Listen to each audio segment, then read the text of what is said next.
Muito bem, agora 19 horas pelo horário de Brasília. Você sabe que toda quinta-feira aqui no Pingos, geralmente nós transmitimos a live, a transmissão ao vivo que o presidente Jair Bolsonaro faz nas redes sociais dele, mas hoje será diferente. Hoje vamos entrevistar ao vivo o presidente Jair Bolsonaro. Estamos em contato com ele, direto de Brasília. Ele falará conosco a partir de agora aqui no Pingos. Presidente, boa noite. Obrigado pela entrevista. Boa noite, muito obrigado pela oportunidade.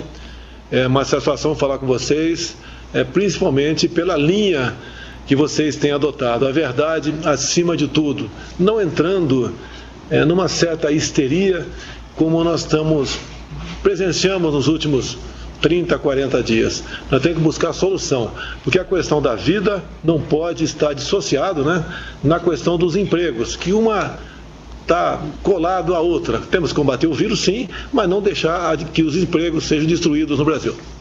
Ok, a primeira pergunta, então, presidente, é do Augusto Nunes. Você, Augusto? Presidente, é um prazer falar com o senhor. Conversamos a última vez no Palácio do Planalto há quase um ano e eu imagino que o senhor, evidentemente, não esperasse um problema desse tamanho, para lidar com ele.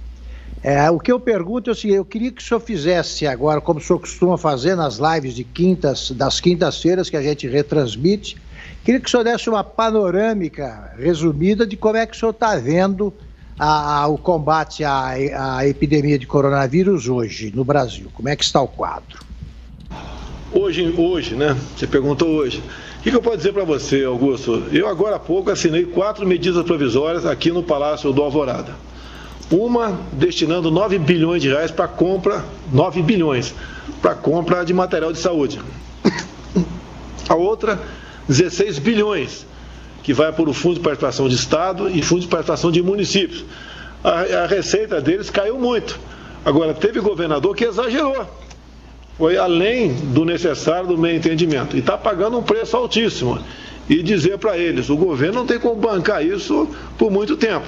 Então, 16 bilhões de reais, estados e municípios, para compensar as perdas de arrecadação dos últimos 30 dias.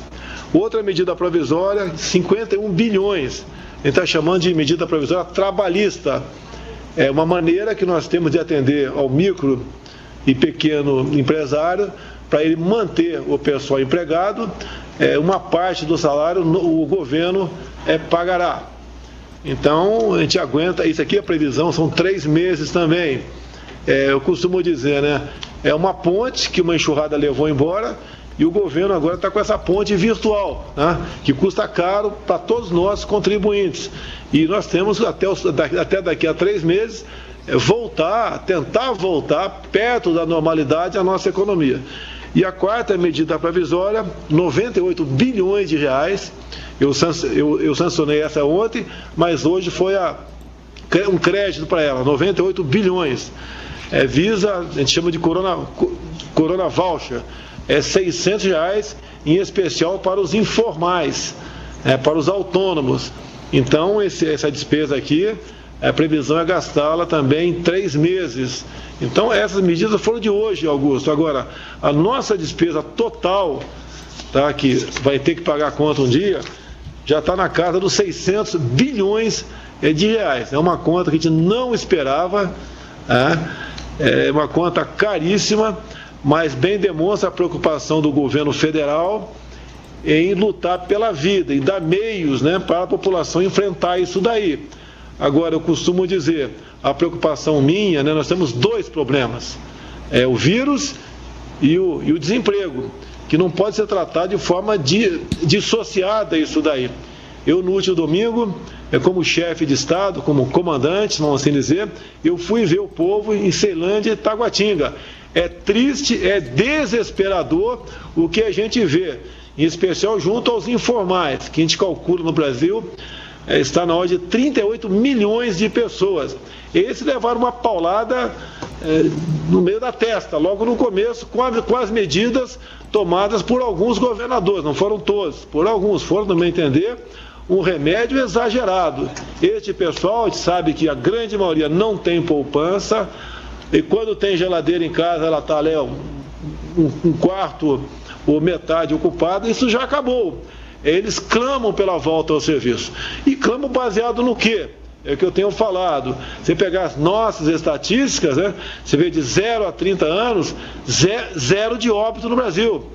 De 30 a 39, 3% de óbito. Você pode ver. E mesmo assim, se 3,3, se você for pesquisar, é gente que tinha algum problema de saúde, doenças pré-existentes, era cardíaco, tinha insuficiência respiratória, tinha uma pneumonia, tinha algo qualquer. Então, essa grande massa de trabalhadores, no meu entendimento, mas nós temos que seguir alguns protocolos, tá? Poderia estar trabalhando. Eu sempre defendi desde o começo uma forma diferente do isolamento. E quem toma conta do idoso no primeiro momento são seus filhos, são seus netos. Agora, quando você isola e leva ao desemprego, junto com o desemprego vem a subnutrição, o organismo fica mais debilitado. Essa pessoa vai ficar mais propensa ao contrair um vírus, né? Esse próprio vírus aí, o coronavírus, ele vai ter uma possibilidade, uma letalidade até maior. Então, esse é o grande problema que nós temos pela frente. E para terminar aqui no gráfico aqui, 90%... pessoas acima de 60 anos de idade são 90% dos óbitos do Brasil. Obviamente não queríamos que houvesse nenhum óbito, mas quase todas as pessoas, quase todas, tinham uma ou mais doenças graves. Por isso, obviamente, seu estado de saúde não resistiu à chegada do vírus. Ô presidente, e mais cedo nas redes sociais o senhor compartilhou um vídeo em que uma mulher aborda o senhor, uma professora da rede particular de ensino, em que ela faz um desabafo em relação aos prejuízos que estão sendo provocados pelo fechamento do comércio. A gente separou aqui um trecho desse vídeo, vamos acompanhar. Põe para esse governador, já decretou de novo mais um mês sem aula, sem nada. Não tem condições da gente viver desse jeito. E eu vim aqui pedir, não é por mim, por milhões e milhares de pessoas que estão sentindo, que estão na necessidade de ter condições, presidente, de trabalho. Eu não quero dinheiro do governo, eu quero trabalho, eu quero voltar à minha vida normal. Por falta de tempo a gente não vai exibir o vídeo na íntegra, mas está bem acessível nas redes sociais do presidente. Pergunta ao senhor, presidente, o senhor endossa as críticas feitas por essa mulher aos prefeitos e governadores? Em outro trecho ela pediu que o senhor colocasse os militares na rua para reabrir o comércio. Isso o senhor cogita de alguma forma? Não, os militares não irão para a rua para reabrir o comércio. Não existe, né? Eu tenho um projeto de decreto pronto na minha frente para ser assinado, se preciso for, considerando atividade essencial, toda aquela exercida pelo homem ou pela mulher, através da qual seja indispensável para ele levar o pão para casa todo dia. Porque entre morrer de vírus, que uma pequena minoria vai morrer, e uma parcela maior que poderá morrer de fome, de depressão, de suicídio, de problemas psiquiátricos, entre outros, é uma diferença muito grande. E eu, como chefe de Estado, tenho que decidir. Se tiver que chegar a esse momento, eu vou assinar essa medida provisória. Agora, sei que, como já falei nisso, a questão de poucos dias, tem ameaça de tudo quanto é lugar para cima de mim, se eu vier assinar essa medida provisória, até de sanções outras, tipo buscar um afastamento, sem qualquer amparo legal para isso. Agora, eu apelo aos seus governadores, não são todos, aos seus prefeitos, que não são todos, são uma minoria, que revejam as suas posições. Você pode ver, vale a pena falar aqui uma matéria da Folha de São Paulo, citar a Folha de São Paulo, dizendo que eu baixei um decreto reabrindo loterias esportivas do Brasil para ajudar um parente meu no interior de São Paulo. Esse parente meu é de Eldorado Paulista, tá? Uma cidade que não tem mais que 3 mil habitantes. E detalhe, a loteria não estava fechada pelo prefeito. Agora, nós tínhamos no Brasil aproximadamente 3 mil prefeituras, 3 mil casas lotéricas fechadas no Brasil por decretos de governadores ou de prefeitos. Isso é um absurdo, até porque tem cidade onde a casa lotérica funciona como agência bancária. Para o elemento sacar o teu cartão, o teu dinheiro do Bolsa Família com cartão, é na casa lotérica. Então, esses absurdos, esses excessos, é que tem que ser corrigidos. E a minha cidade, Eldorado Paulista, que eu quase não ganhei eleição lá, inclusive, né? Ganhei por pouca coisa lá do Haddad, tendo em vista a quantidade de quilombolas e pessoas de Bolsa Família que vivia, é uma cidade que eu desconheço um só prédio lá. Se tiver uma casa com 2 andares, é muito. Não precisa disso. Desconheço também um só infectado no município. E assim, essas medidas foram tomadas em vários municípios do Brasil. Isso é um excesso. Pode, no momento oportuno, caso se tenha que fazer um isolamento lá na frente, tá? Você não vai ter condições de fazê-lo, porque economicamente a cidade já foi destruída. A questão da mulher pedir os militares. Olha, aquela mulher estava desesperada. Nós devemos levar em conta o seu estado emocional que ela vivia naquele momento, né? E não a volta de militar para abrir comércio. Para abrir comércio, eu posso abrir numa canetada. Enquanto o Supremo ou o Legislativo não suspender os efeitos do meu decreto, o comércio vai ser aberto. É assim que funciona, na base da lei. Agora, os militares nas ruas, né, sempre que a nação precisou, tá, isso com toda certeza estava na cabeça dela, os militares fizeram o seu papel, como fazem no momento. Temos GLO aqui no presídio da Papuda, aqui em Brasília. Há pouco tempo tivemos GLO em Fortaleza. Os militares estavam ajudando agora na vacinação dos idosos.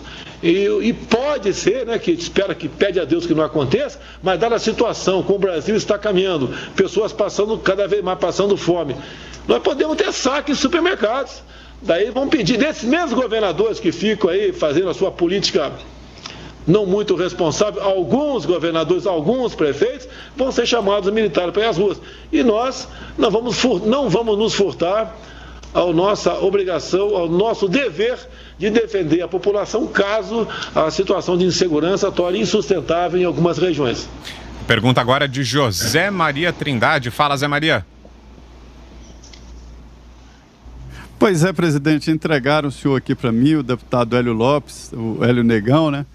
Dizendo que o senhor acompanha os Pingos nos Is e que lá no Japão estava acompanhando, lá no Japão acompanhando a nossa programação aqui. Mas, presidente, esse combate ao coronavírus, ele tem 3 faces.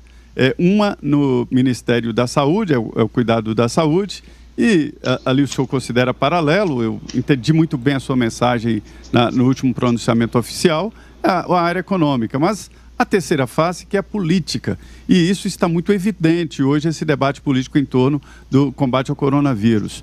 E eu vi também que o senhor se cercou de cuidados nessas medidas aí, para não fazer pedaladas, e hoje dizendo que não queria provocar ali argumentos para o Congresso fazer o impeachment. O senhor leva a sério esse pedido aí para a renúncia? O senhor leva a sério os pedidos de impeachment no Congresso Nacional, presidente? Da minha parte, a palavra renúncia não existe, não sei porquê.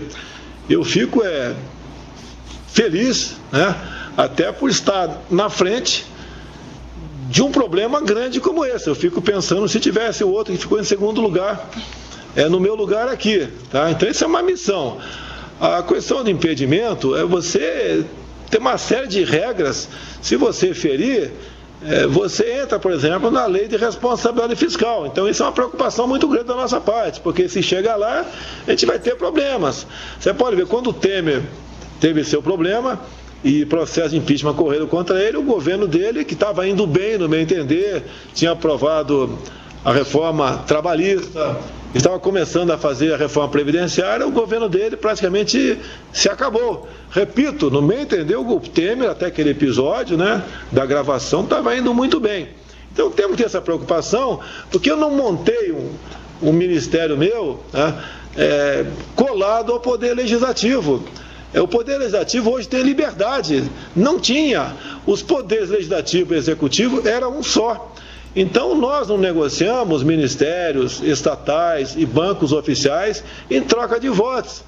Até porque isso aí, eu sempre combati na Câmara, não podia fazer diferente. Hoje em dia, não temos ainda uma maioria na Câmara, mas temos uma quantidade de parlamentares e senadores que está crescendo, entendendo que nós estamos fazendo o trabalho certo. O Brasil estava decolando. O último trimestre do ano passado, o nosso crescimento estava 1,7. Era para estar agora, nesse primeiro trimestre aqui, pelo menos 2,5%. Isso era o que estava acontecendo conosco. Agora, por outro lado, a gente sabe que temos as exceções, tem gente que está de olho na minha cadeira. Tem um governador, não quero citar o nome dele, que ele faz política o tempo todo. Dentro do parlamento tem alguns poucos parlamentares também, que têm a sua influência, que faz trabalho o tempo todo, desgaste. Então, a questão política, eu tenho que me abstrair dela para poder trabalhar, porque a minha vida não é fácil. Não é fácil você governar um país continental como esse, né, com tantas coisas que também te atrapalham, tá? Mas eu estou muito feliz com essa missão e peço a Deus aí que nos dê força, né, e discernimento para a gente poder não só concluir nosso trabalho, bem como entregar no futuro esse nosso governo, né, melhor do que eu peguei em janeiro do ano passado. Presidente Augusto Nunes, mais uma pergunta, Augusto. Presidente, eu não escondo desde o primeiro momento que eu acho perfeitamente justificável a linha adotada pelo senhor, que é de combater permanentemente a epidemia e, ao mesmo tempo, se preocupar com as consequências econômicas, porque o remédio receitado por alguns governadores pode ser pior, né? Pode ter consequências piores do que a própria epidemia.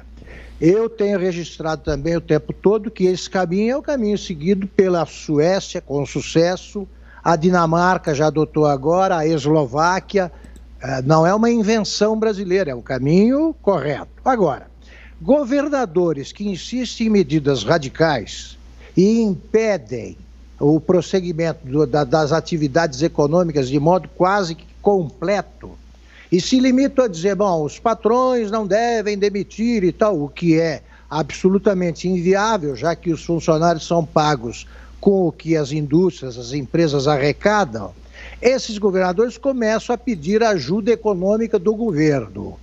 O senhor também não é fabricante de dinheiro. Como é que o senhor vai tratar esses pedidos? Primeiro, aí, com todo respeito aos governadores, vocês estão muito mal de porta-voz. Esse porta-voz que vocês elegeram aqui é péssimo em todos os aspectos, tá? Vocês sabem quem é. E nós recebemos qualquer governador, sem problema nenhum. Não precisamos desse porta-voz que faz demagogia barata o tempo todo, que é o de São Paulo. Então, nós, por exemplo, que estamos agora MP de hoje, 16 bilhões para fundo de participação de estados e municípios, a gente não pode, daqui a 3 meses, outra medida provisória para dar mais X bilhões para vocês. A economia tem que funcionar. Alguns governadores, como Rio, São Paulo, Santa Catarina, parece que o Rio Grande do Sul prorrogou por mais 30 dias, tá? Entre alguns outros estados, quando eles fecharam tudo, a sua maior fonte de receita com o ICMS acabou. Tem certas profissões aí que a arrecadação é zero do ICMS, já tinham problemas. Agora, não venha esse porta-voz com esse discursinho barato, ginasial, falando que o governo federal tem dinheiro, ele tem a Casa da Moeda para rodar. Eu não vou rodar a moeda lá, o Paulo Guedes não vai fazer isso, e nem o Roberto Campos do Banco Central, que se rodar a moeda vem inflação, daí acaba o Brasil de vez. Nós não queremos aqui um caos no Brasil. Então, estamos prontos para ajudar. Agora, por favor, é o meu sentimento, é o que eu penso. Comecem a abrir. Se não quer abrir de uma vez, né? Agora, imediatamente, vai abrindo devagar, que ninguém aguenta mais. Essa própria mulher que estava agora há pouco aí, que todo dia tem aqui no Alvorada, aqui, grupo de pessoas desesperadas para falar comigo. É uma professora particular, estava com uma filha, um filho chorando ali na frente. Isso é triste. E ela fala, eu não quero dinheiro do governo, eu quero trabalhar. Agora, não pode alguns governadores, né, como eu vi o do Rio anteontem, na televisão, falando, fica em casa, é uma ordem. Está pensando que é o quê? É ditadura esse negócio aqui? Pô, que negócio é esse? Tá? E não é dessa forma que devemos tratar a população, tratar com respeito. Proibir de ir à praia, olha, meu Deus do céu, vamos fazer uma campanha, evitar ir à praia. O cara na praia está ao ar livre, não tem problema nenhum estar lá. Melhor que estar em casa com 10 caras lá, fazendo um churrasco, então com 8 num quarto, vendo televisão ali com a família, muito melhor. Essa Augusto Nunes, o que eu tenho dito? Esse vírus é igual uma chuva, você está no campo, escureceu o céu, vai chover, tu vai se molhar, você vai passar por ela. Tá, agora, nós temos que nos preparar para você se molhar o menos possível e não morrer afogado. O não morrer afogado, estamos trabalhando com a nossa saúde, abastecendo o Brasil todo, os estados e municípios com os meios, né, para poder atender os casos mais graves, em havendo um crescimento da curva. Agora, você não pode lutar contra essa curva de modo que você destrua empregos, que daí fica o ruim para todo mundo. As consequências serão a médio prazo e terríveis, devastadoras, como você disse, né? O efeito colateral desse remédio aplicado por alguns prefeitos e governadores será muito mais danoso do que o mal do próprio vírus. É isso que eu tenho falado o tempo todo, e sou massacrado por grande parte da imprensa brasileira. Para mim seria muito mais cômodo eu nem estar dando entrevista para vocês, estar tomando um refrigerante no canto aqui agora, com os amigos, batendo um papo e falando, vamos seguir a orientação dos governadores e prefeitos, né, esses, né, que eles estão certos. Então eu prefiro não me acomodar, lutar, porque não é apenas o vírus. O outro problema paralelo é a questão do emprego. Não podemos admitir a destruição em massa que esses governadores, em especial de São Paulo, tá, que agora ele destrói a economia dele, agora vem com cara de freira, né, cara de virgem imaculada, dizer que o governo tem que ajudá-los. Nós estamos ajudando todo mundo, sou paulista, adoro o povo paulista, mas esse governador não está fazendo um trabalho sério, até porque o tempo todo, não é de agora, desde após as eleições, depois que ele usou meu nome para se reeleger, ele partiu para o ataque porque ele está mirando 2022 de forma muito antecipada. O presidente, falando no governador de São Paulo, hoje, inclusive, ele compartilhou uma postagem do ex-presidente Lula. Lula citou o governador de São Paulo, João Dória, disse que chegamos ao ponto do Dória ter que mandar a PM invadir fábrica para pegar máscara. Aí na tela, acho que o senhor está vendo a postagem, né? E o governador João Dória compartilhou dizendo que o vírus não escolhe ideologia nem partidos. O que é que o senhor achou dessa postagem? Olha, eu lembro aqui do Márcio França, por ocasião das eleições, num debate. Ele falou para o Dória, Dória, se o Lula for solto hoje, tu vai lá e se apega nele, você gruda nele. Esse é o João Dória. Ele precisou do meu nome em 2018, ele e outros aí, né, chegaram. Eu não entrei em campanha em São Paulo, tanto é que o João Dória foi no Rio para que eu recebesse. Eu não recebi João Dória, eu conheço essa figura aí, tá? Mas não critiquei, não bati nele, fiquei quieto. Acabaram as eleições, ele ganhou, logo depois ele começou a criticar, em especial a cisão dele foi por ocasião da minha ida à ONU, quando eu fiz um discurso completamente diferente de outros presidentes quando iam lá, que sempre falavam que estava tudo uma maravilha no mundo, paz e amor, a Amazônia não estava sendo ameaçada, a questão da soberania nacional nossa estava tudo bem, tá? E não é isso que estava acontecendo. Então, a partir daquele momento, o governador de São Paulo resolveu romper comigo. E você pode ver, você não vê atacando ele, criticando. Eu estou sempre na minha, quieto. Agora, chega um ponto, tem um limite. Essa do Lula agora, pelo amor de Deus, eu estou com vergonha. Eu estou com vergonha dessa aproximação do Lula nesse momento. Estou com vergonha, sinceramente, tá? Zé Maria. Bem, pelo menos caiu mais cedo, já caiu a máscara dele há muito tempo, agora ficou realmente ridícula a situação dele, se solidarizando com o ex-presidiário, né? O que está em liberdade condicional no momento, vamos assim dizer. Sim. Ele se solidarizar com uma pessoa como essa que acabou com o Brasil, né? Mais de R$1,5 trilhão desapareceram via Petrobras, BNDES e outras rúbricas aqui do nosso orçamento. Zé Maria. Presidente, eu tenho dificuldade de entender, o senhor defende a reabertura do comércio, né, a normalização, mas o seu ministro, o ministro da Saúde, Henrique Mandetta, defende o isolamento social. A minha dúvida, presidente, se o senhor pensa assim, por que o senhor não toma uma decisão, assina um decreto para reabrir o comércio, ou seja, toma uma decisão para acabar com o distanciamento social que é pregado ali por um grupo importante do governo? Olha, você sabe que um presidente pode muito, mas não pode tudo, tá? Nós temos ali gente poderosa em Brasília que espera um tropeção meu, tá? Eu estou esperando o povo pedir mais, tá? Porque o que eu tenho de base de apoio são alguns parlamentares, tudo bem, não é a maioria, mas eu tenho o povo do nosso lado. Eu só posso tomar certas decisões o povo estando comigo. E eu mostrei para vocês, vocês têm acompanhado no mundo todo.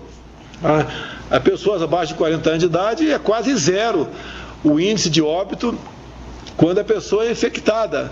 Chega a 0,2%, a cada 500 falece um, e esse mês ele tem outro tipo de doença. Então tem que ser responsável a esse ponto. Afinal de contas, o que alguns governadores também mais querem é que eu tome uma decisão para trazer um problema para o meu colo. E dali para frente, qualquer morte que acontecer, começar a me culpar e começar a massificar. Essa que é a minha preocupação no momento. Mas, a semana que vem, com toda certeza, se não começar a volta, pelo menos gradativa, ao emprego, eu vou ter que tomar uma decisão. E daí, seja não o que Deus quiser, que eu sempre acreditei em Deus, mas seja aquilo que o povo brasileiro quiser. Eu acho que até semana que vem, os informais, o pessoal que está empregado, mas vai agora receber, geralmente é por volta do dia 5 que recebe, os seletistas, não vai ter dinheiro. O servidor público tem que entender, se não tiver arrecadação, não vai receber também. Eu sei que o Rio de Janeiro, por exemplo, não tem dinheiro para pagar maio. Não tem dinheiro. Eu peço que o senhor Witzel, tire do bolso dele, não queira tirar de todos para pagar os seus servidores, que a irresponsabilidade dele foi enorme. O que ele está fazendo, o que ele fez, sem comentário. Há 3 dias ele mandou fechar e isolar todas as cidades. Nenhum rei fazia isso no passado, Ele está fazendo isso, está destruindo empregos, está provocando já um certo desabastecimento. Problemas nós podemos ter. Por outro lado também, você pode ver, tem uma coisa que está esquisita para o governador do Rio. O pastor Silas Malafaia fez um vídeo agora há pouco, gente dele que foi em comunidades. E dentro da comunidade o comércio está funcionando. Por que o Vitor manda alguém para dentro da comunidade fechar o comércio lá dentro?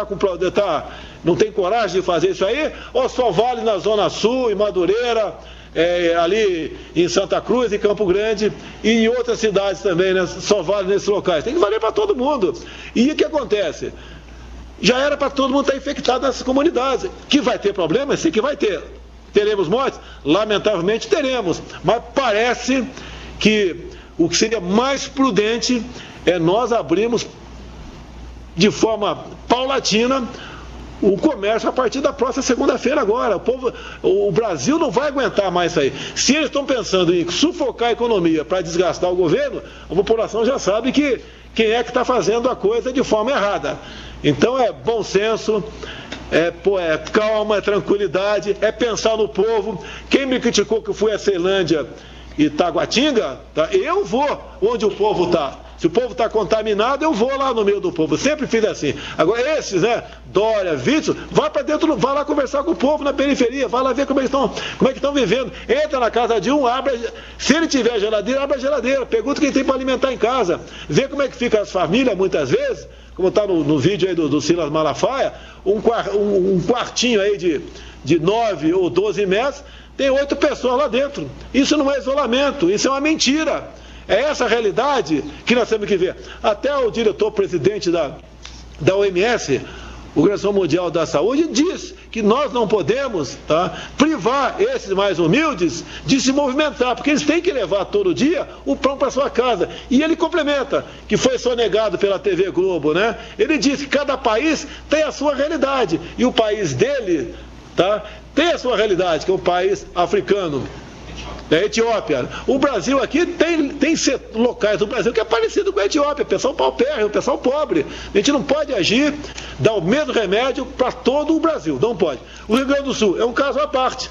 Lá o clima é mais frio. A minha preocupação quando chegar o inverno, se uma quantidade de pessoas que serão infectadas em qualquer situação não forem até lá, quando eles for liberada essa quarentena deles, vai contaminar muita gente numa velocidade enorme. Ou seja, como diz os infectologistas, 60% a 70% da população será infectada e só a partir daí nós teremos o país considerado como imunizado. Antes disso, isso não vai acontecer. Então, é a chuva que vai molhar 70% da população, não temos como fugir dessa realidade. Augusto. Presidente, sobre o Lula, convém lembrar, porque a imprensa não registra, isso, que ele faz parte da herança maldita, essa sim, herança maldita, que foi legada ao senhor, o avanço da epidemia, a permanência da epidemia de H1N1. No ano passado matou mais de 700. E quando matou entre 2009 e 2010 mais de 2.000 brasileiros, ele era contra qualquer tipo de quarentena. Agora, ele prega quarentena. Esse negócio, quer dizer, o senhor, entre outros problemas, tem de enfrentar a gripe que foi herdada, né? Agora, eu digo o seguinte, esse pessoal que prega a quarentena eterna, quer dizer, eles não têm nenhum horizonte, quer dizer, a curva está chegando ao pico e depois vai descer, como prevê desde sempre Osmar Terra. A imprensa noticia com espanto, eu estava registrando isso no programa de hoje, o aumento que foi previsto desde sempre. Esse é o momento, em abril, da curva subir. A que o senhor atribui esse tipo de comportamento? Eles não sabem das coisas ou só o raciocínio é político? E mais, eu acho que é eles político, cobram do senhor vive no outro mundo, vive no outro mundo. Dinheiro de R$600. Como é que o senhor vai fazer isso imediatamente se não tem infraestrutura e logística? Os R$600? Eu não entendi, picotou um pouco aqui, Augusto, não sei se você falou dos R$600. A gente começa a pagar essa semana que vem agora, esse pessoal dos R$600. Não sei se isso você perguntou. Não, eu explico, presidente, é que já estão cobrando do senhor a imediata distribuição de um dinheiro que requer logística e infraestrutura que eles não montaram. O Lula não deixou isso para o senhor vai ter que resolver esse problema. Aprovou o projeto na Câmara, na noite mesmo o presidente da Câmara estava cobrando de mim, já estava na mídia cobrando de mim. Tá? Eu tinha que vetar muita coisa, porque enxertaram, o parlamentar sempre é bonzinho. Ele só quer dar para todo mundo, quer ser bonzinho. E eu não posso simplesmente vetar sem justificativa. Se eu comer barriga em alguma coisa e sancionar, eu posso estar em curso na lei de responsabilidade fiscal. Então, agora, paralelamente a isso, já vimos trabalhando hoje, conversando com o Onix, com o Pedro Guimarães da Caixa, com outros parlamentares também, já está decidido que a semana que vem começa a ser pago em R$600. Inclusive, tem uma base que está pronta, é a base do Bolsa Família. Aquele que recebe a título de Bolsa Família importância abaixo de R$600, será pago uma complementação imediatamente, tá? Para todo mundo receber a mesma coisa. Agora, os autônomos, tem outras bases que estão buscando, que são os informais, para pagar com rapidez também. Nós não queremos que na frente da Caixa Federal se amontue 10 mil pessoas na frente de cada agência, que deve estar fazendo um efeito contrário do isolamento. Agora, a cobrança, eu acho que pode acontecer, mas pelo amor de Deus, da forma como fazem comigo, é para desgastar o tempo todo, é o tempo todo atirando em cima de mim. Não tem problema não, a gente vai fazer a nossa parte, vamos vencer essa batalha se Deus quiser. Vamos levar no mínimo um ano para voltar ao que nós éramos em janeiro desse ano, mas o Brasil tem um potencial muito grande, tem uma equipe de ministros muito boa, tá? Que tem tudo para dar certo, trabalham incessantemente e vai dar certo o Brasil, eu tenho certeza, tenho fé em Deus. Inclusive, permite, Augusto Nunes, permite aqui, eu sou católico, a minha esposa é evangélica, é um pedido dessas pessoas, estou pedindo um dia de jejum para quem tem fé. Você é evangélico também? Sim, graças a Deus. Então a gente vai brevemente, junto com os pastores, padres, etc., religiosos, anunciar aí, pedir um dia de jejum para todo o povo brasileiro, em nome, obviamente, de que o Brasil aqui fique livre desse mal o mais rápido possível. Ô presidente, o senhor tem criticado muito esse isolamento total da população, criticou agora mais uma vez, mas o ministro da Saúde, Luiz Henrique Mandetta, ele sim tem defendido esse isolamento total. Pergunto ao senhor, o senhor estuda a possibilidade de trocar o Mandetta então por um ministro que pense como o senhor? Olha, o Mandetta já sabe que a gente está se bicando há algum tempo, já sabe disso, tá? Eu não pretendo demiti-lo no meio da guerra, não pretendo. Agora, ele é uma pessoa que, mas passada a guerra, em algum momento ele extrapolou. Ele sabe que tem uma hierarquia entre nós. Eu sempre respeitei todos os ministros. O Mandetta também, porque ele montou um ministério de acordo com a sua vontade. Tá? A gente espera que ele dê conta do recado agora. Agora, tenho falado com ele. E ele está meio numa situação de... Tá? No meio do combate não tem problema. Não é uma ameaça para o Mandetta, não. Se ele se sair bem, sem problema. Agora... nenhum ministro meu é indemissível, nenhum, tá? Todo mundo pode ser demitido, como 5 já foram embora, infelizmente, por motivos que não é o caso de discutir aqui. Agora, eu acho que o Mandetta, em alguns momentos, ele teria que ouvir um pouco mais o presidente da República. Ele disse que tem responsabilidade, já disse isso, tem responsabilidade sim, mas ele cuida da saúde e o Guedes cuida da economia, e eu entro no meio aqui para que não haja atrito entre essas áreas, que as duas áreas são importantes. Se alguém acha, se o Paulo Guedes achar que só a economia é importante, o Mandetta achar que só a saúde é importante, eu vou ter problema com os dois. Não tem nenhum problema com o Paulo Guedes. Agora, o Mandetta quer fazer valer muito a vontade dele. Pode ser que ele esteja certo, pode ser. Mas está faltando um pouco mais de humildade para ele, para conduzir o Brasil nesse momento difícil que nós encontramos e que precisamos dele, para que a gente vença essa batalha com o menor número de mortes possível. O senhor disse que ele não tem ouvido muito o presidente. Tem algum exemplo de algum momento em que ele não ouviu o senhor e deveria ter feito outra coisa? Eu acho que tudo que eu já falei aqui, isolamento vertical, horizontal, a questão do emprego, poderia já estar tratando desse assunto, até porque o presidente da República, desde o começo, disse que não pode ser abandonado. Agora, o que aconteceu por parte de alguns profissionais lá do ministério dele, é que aquela histeria, né? Aquele clima de pânico que começou por volta de 40 dias, tá certo? Contagiou alguns lá. Eu reconheço aí, como mais velho do que eles, entendo. Agora, já está no momento de todos botar o pé no chão e falar, olha, se destruir o vírus e destruir também os empregos, nós vamos destruir o Brasil. É isso que nós temos que entender. É igual numa guerra, né? Numa guerra, infelizmente, você perde soldados. Aqui a gente vai perder, e soldados são seres humanos. Aqui você vai perder gente também nessa luta contra o vírus. Mas se você fizer dessa forma que alguns governadores, alguns prefeitos estão fazendo, até por orientação no Ministério da Economia, o preço vai ser muito alto a ser pago lá na frente. Zé Maria. Então, boa sorte ao Mandetta. Espero que o Mandetta aí... Pode concluir. Prossiga na sua missão, um pouco mais de humildade, que a gente vença esse mar revolto aqui e todos juntos, se Deus quiser, vamos lá na frente, olhar para trás e falar, fizemos um bom combate, fizemos o melhor para o Brasil. Para você que chega agora, seguimos ouvindo o presidente Jair Bolsonaro aqui ao vivo em Os Pingos nos Is. Pergunta agora de José Maria Trindade. Fala, Zé. Pois é, uma conversa muito boa aqui, presidente. Presidente, vamos falar um pouco de eleições. A Aliança, né, o partido que o senhor está criando, não vingou para as eleições municipais. Eu converso lá no Congresso Nacional, o senhor sabe que eu sou morador lá do Salão Verde, nos encontramos lá muitas vezes antes, e está todo mundo aqui querendo saber como é que será a postura do senhor, do seu grupo nas eleições municipais. Eu conversei, por exemplo, com representantes de Minas Gerais, e lá estão esperando o apoio do senhor ao Bruno Engler, né, que está querendo ser prefeito de Belo Horizonte.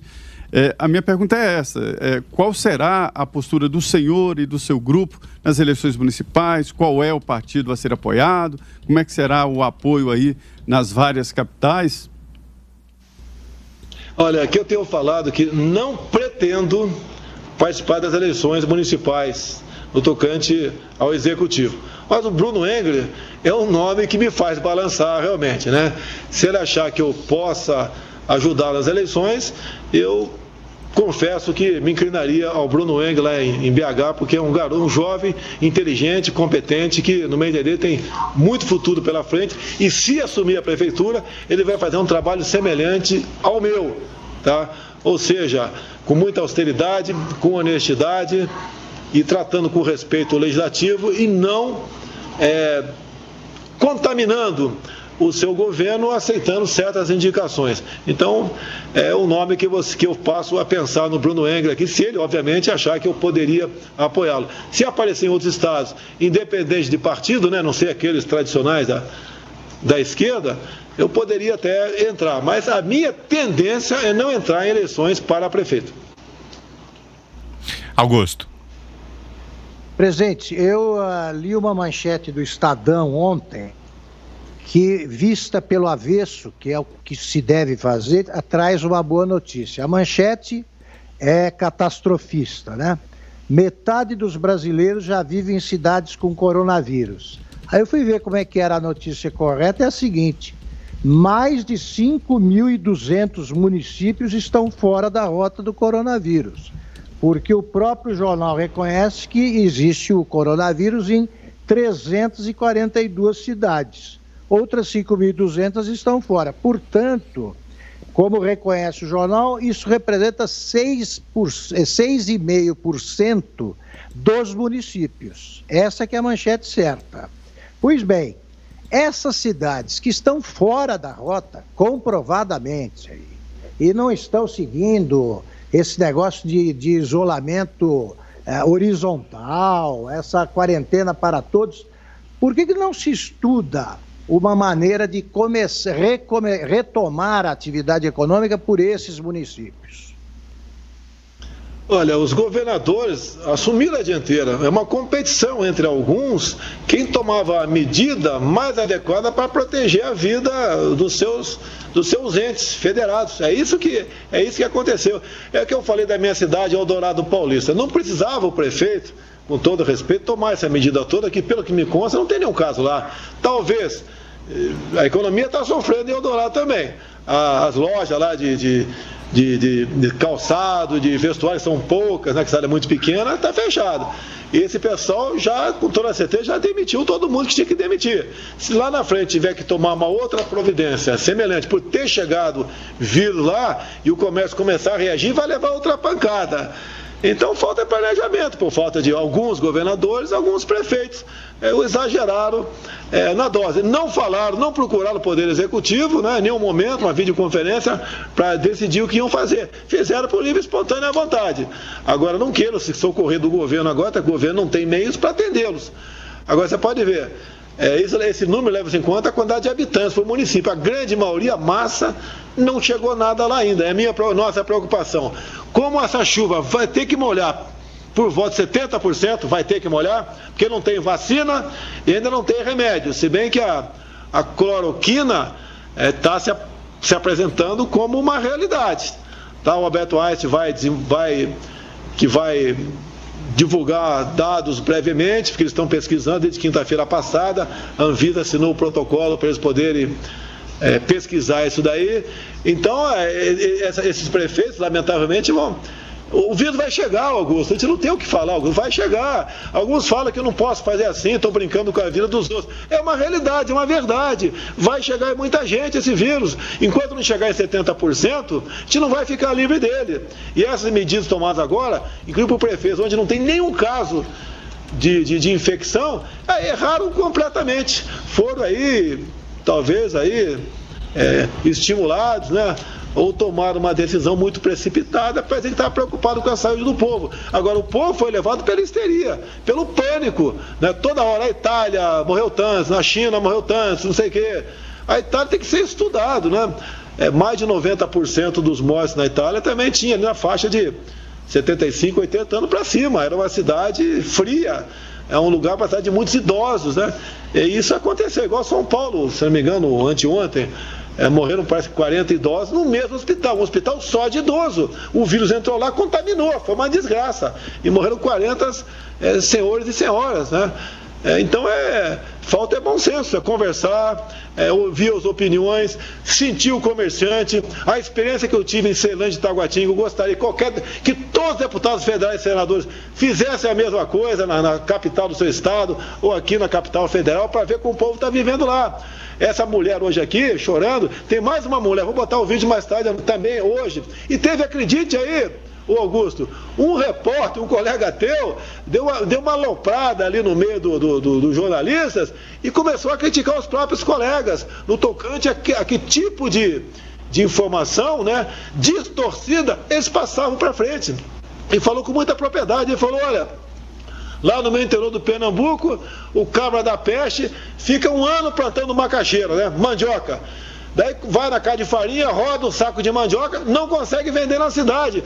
Para um cara que vive de plantar e fazer farinha de mandioca, jogar um saco de mandioca fora, é o fim do mundo. Esse cara volta para casa sem uma banha, sem uma costela de porco, sei lá o que for, para levar para tua família. Esse cara se julga uma pessoa completamente derrotada. É esse pânico que está sendo levado à população. A imprensa tinha que falar, obrigado pela oportunidade, a Jovem Pan, falar a verdade que vem acontecendo. Você pode ver, os jornalistas aqui tem em média 15 diariamente, 15 de manhã e à tarde 15, desde janeiro do ano passado. Eles só publicaram uma coisa até hoje ali, quando há 2 semanas um haitiano falou: Bolsonaro, você já era, você não é mais presidente. Fizeram mais estardalhaço. Haitiano diz que o Bolsonaro não é presidente. No dia seguinte ele foi detido na Câmara, porque ele chegou na Câmara dizendo que ele era o presidente do Brasil. Maluco! Então ali é uma fonte de informação muito grande, é um sentimento. É a alma do povo que está naquele cercadinho. Ele vem aqui porque o seu presidente conversa com o povo e vai continuar conversando com o povo. E se eu achar que eu devo ir agora para Sobradinho, para Água ou para outra cidade satélite no domingo, eu vou. A responsabilidade é minha. Eu que estou botando a minha vida em risco. Eu não estou juntando gente para bater palma para mim. Eu estou vendo o que está acontecendo. Fui em farmácias, fui em posto de combustível, caiu drasticamente a freguesia. Nós devemos tirar o povo da situação que se encontra. A primeira coisa, como chefe, como de Estado, é levar calma para eles. Calma. É igual na guerra. Calma, bicho. Você pode levar um tiro na cara, pode, mas vamos fazer tudo para não levar. Aqui é a mesma coisa. Vamos continuar tomando as medidas protetivas. Quem tem uma idade, doenças, quem não tem o que fazer, fique em casa. Agora, quem pode trabalhar e tem que trabalhar, em especial a pessoa abaixo de 40 anos, tem que ir trabalhar, porque as consequências na frente serão enormes. É um preço que todo mundo vai pagar. E o jornal americano Washington Post hoje, inclusive, publicou uma imagem aqui de São Paulo, do cemitério da Vila Formosa. Acho que a gente tem aqui para colocar na tela, para quem nos assiste também. É uma imagem de várias covas abertas, dezenas de covas abertas no cemitério da Vila Formosa, aqui em São Paulo, à espera justamente de cadáveres, possivelmente de vítimas da Covid-19. É uma imagem forte, que repercutiu muito. Queria saber, tá em mãos, né? O presidente está mostrando ali, dá para colocar o presidente na tela? Mostra de novo, presidente. Aí a foto, é essa mesmo. Olha, queria saber do senhor como é que o senhor tem visto tudo isso e emocionalmente, como é que o senhor está? Teve um jornal nos últimos dias que publicou a informação de que o senhor teria chorado, inclusive. Isso procede, presidente? Como é que o senhor está emocionalmente? Diz pra gente. Não, olha só, eu mandei levantar, se isso não é um fake news, não é uma postagem. Parece que não é. E se não for, que vergonha, prezado prefeito Bruno Covas, né? Que vergonha. Que vergonha buscar o sensacionalismo em cima de algumas pessoas que perderão as suas vidas por ocasião aí da possível contaminação do vírus. Essa imagem, se for verdade, né, não pode ser levada ao conhecimento público. Isso aqui não é medidas preventivas de precaução, isso é medida de terror. Filme de terror. Eu não quero nem continuar, porque eu posso falar demais sobre esse prefeito que é coladaço aí com o governador aí, o João Dória. Isso aqui é uma vergonha para o Brasil. Se essa fotografia for verdadeira, parece que é, né? Aí o pessoal está preparando para enterrar gente morta pelo vírus. Okay? Lamento, triste para o Brasil, uma vergonha para a classe política brasileira. Uma imagem como essa aqui sendo divulgada. Então fala pra gente, presidente, do seu quadro emocional. Um jornal publicou aí nesses últimos dias que o senhor estaria abatido, chorado nos últimos dias. Isso procede?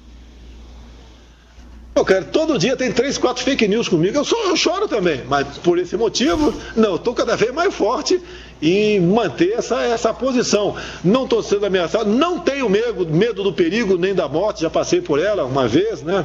Bastante impactou muito. Agora não existe isso aí.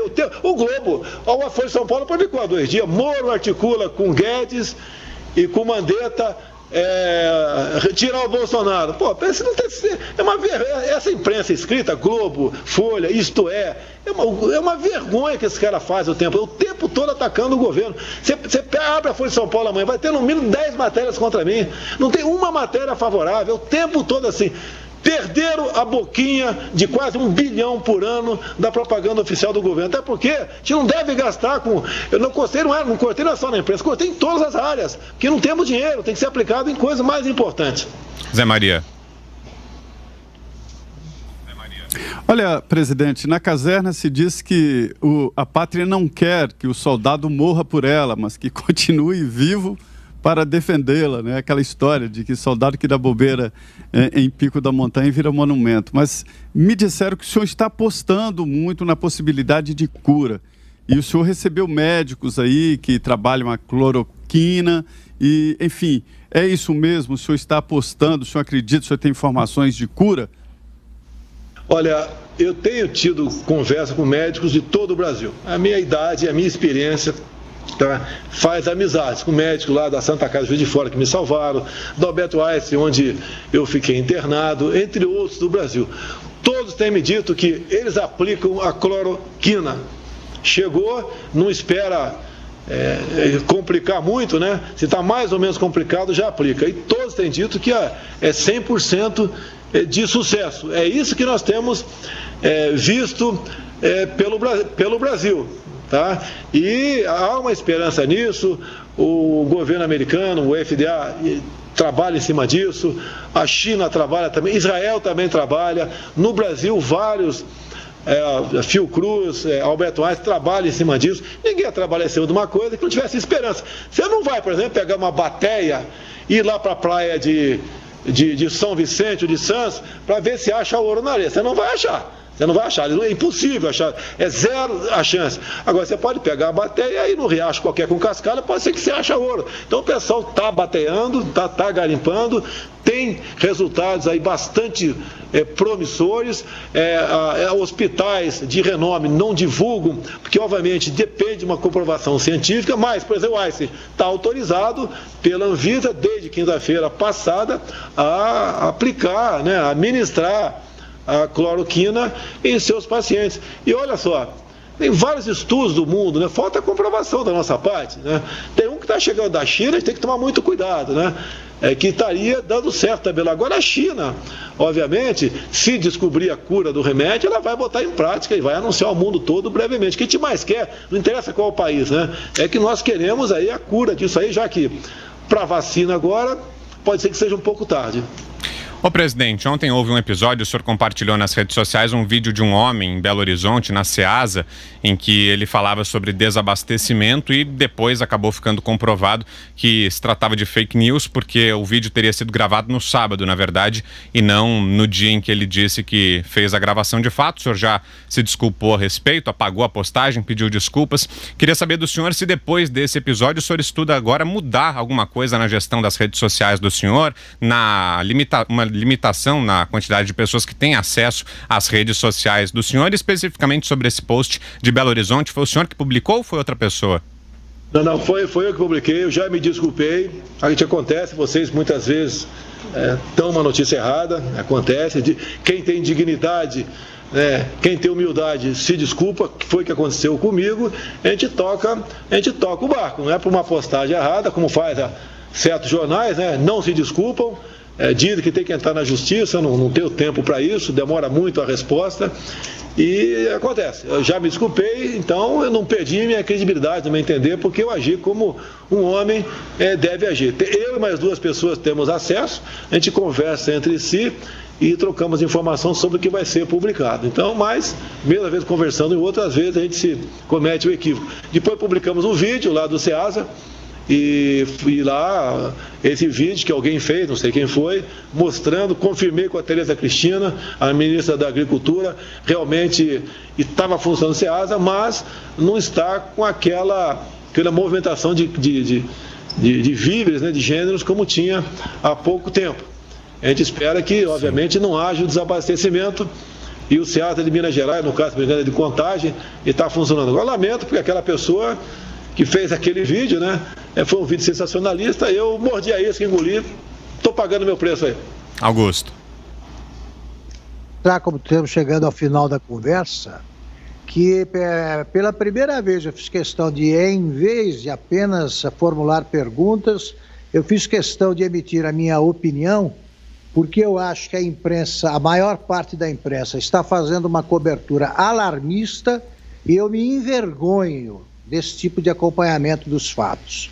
A imprensa registra que pode morrer tantos brasileiros quanto morrem na Itália, sem dizer que a taxa de letalidade aqui é de 3 para cada 100 infectados que já sofrem de outras, são portadores de doenças, enquanto na Itália é de 11.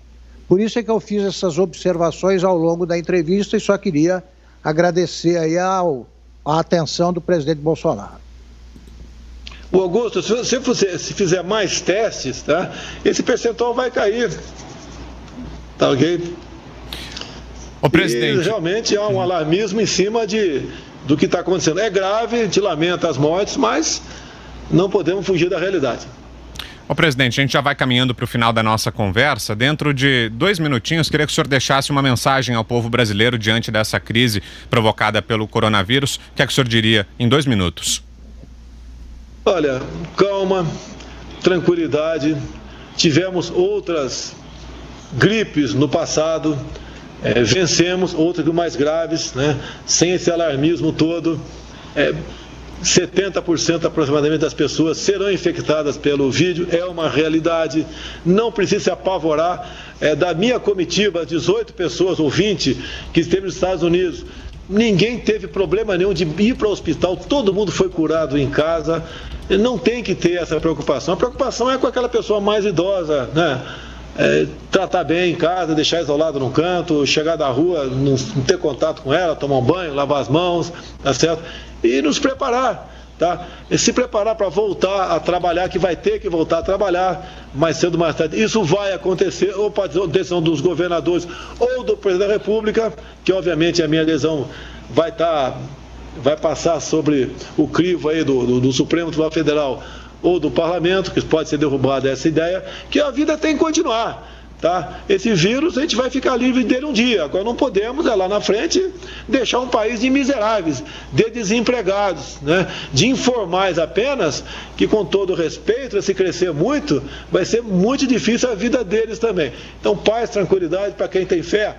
Papai do céu está conosco, acredita em Deus, e vamos brevemente aí, de acordo com decisão aqui de evangélicos e católicos, tem pedido para mim, para que a gente possa aí marcar um dia de um jejum de todo o povo brasileiro, para a gente ficar livre desse mal o mais rápido possível. Augusto Nunes, Zé Maria, muito obrigado a vocês dois. Outro colega aí, esqueci o nome dele. Vitor. Muito obrigado a vocês. Muito obrigado a vocês aí, um abraço. O Brasil é nosso, tá certo? Brevemente aí estaremos livres desse mal aí. Ok, obrigado. Aí o presidente Jair Bolsonaro falando ao vivo com a gente aqui em Os Pingos nos Is. Muito obrigado pela entrevista, presidente. Boa noite. Na medida do possível, bom trabalho diante da condução dessa crise. Boa noite, obrigado. Boa noite,